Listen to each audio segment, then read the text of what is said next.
The Nevada desert holds a secret, Area 51. For decades, this remote military installation has fueled rampant speculation and intense curiosity across the globe. Officially, its existence was only grudgingly acknowledged by the CIA in 2013, linked to the development of the U-2 spy plane during the Cold War. Established in 1955, its designation Area 51 came from old Atomic Energy Commission maps. The base is ground zero for alien conspiracy theories for compelling reasons. The level of secrecy is unparalleled. We see armed guards, constant surveillance, and a vast restricted airspace.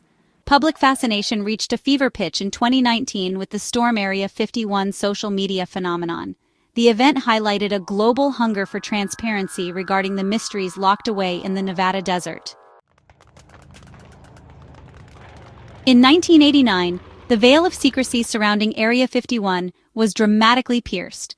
A man named Bob Lazar came forward with an astonishing story. He claimed he was a physicist who had worked at a clandestine facility south of Area 51's main base, a hidden installation known as S4, nestled near Papoose Lake. Lazar spoke of something far more paradigm-shifting. He alleged he was hired to reverse engineer alien spacecraft, technology not of this Earth, recovered by the U.S. government. Lazar described his work in vivid detail. He recounted being bussed to the S4 facility, a series of hangars built into the side of a mountain. Inside these hidden bays, he claimed to have witnessed 9 distinct extraterrestrial vehicles. His primary focus, he stated, was on the propulsion system of one specific craft, the Sport model. He wasn't just a casual observer, he was an active participant, tasked with understanding and replicating technology that defied conventional physics. Naturally, Lazar faced immediate and intense scrutiny. Despite the immense pressure and the attempts to silence him, Lazar stood by his story. Central to Bob Lazar's incredible assertions was a specific exotic material he claimed powered the alien spacecraft, element 115. At the time of his revelations in 1989, this element was unknown to mainstream science. Lazar stated that this super-heavy, stable isotope of element 115 was the key to the craft's astonishing capabilities. He explained that the alien reactor used this element as a fuel, initiating a process that produced antimatter, which then reacted to provide an immense power output. The propulsion system Lazar described was revolutionary, seemingly straight out of science fiction, yet he detailed it with scientific plausibility. For years, Lazar's claims about element 115 were a major point of contention and ridicule. However, science eventually caught up, at least in part. In 2003, scientists synthesized isotopes of element 115, which was officially named Moscovium in 2016. For 3 long decades, Bob Lazar endured a relentless barrage of skepticism, official denial, and personal attacks. His professional history was erased, his credibility systematically undermined. Yet, through it all, Lazar maintained his story, unwavering in his assertions about S4, alien craft, and element 115. Recent years have brought unexpected and, for Lazar, validating developments.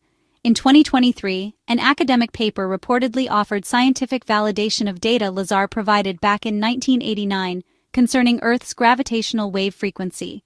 Furthermore, the synthesis of Moscovium, while not the stable isotope Lazar described, proved that element 115 was not a figment of his imagination. The most significant shift came with the increasing official acknowledgement of unidentified anomalous phenomena, or UAP. The July 26, 2023, congressional hearing was a watershed moment. High-ranking former military officials like David Grush testified under oath about covert government programs involving the retrieval of non-human biologics and craft of unknown origin. The slow, arduous process of exposing these hidden realities is gaining momentum.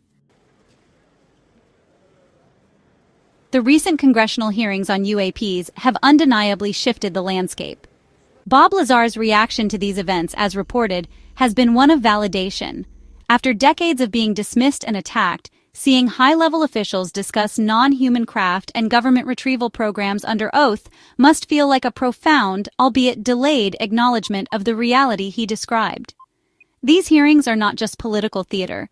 They represent a crack in the dam of secrecy, a sign that the pressure for transparency is becoming irresistible. The momentum continues to build. Another congressional hearing on UAPs is scheduled for November 13, 2024. This upcoming session is expected to feature new witnesses, potentially including figures like Luis Elizondo, former head of the Pentagon's AATIP program. Each hearing, each piece of declassified information, pushes the boundaries of public knowledge further.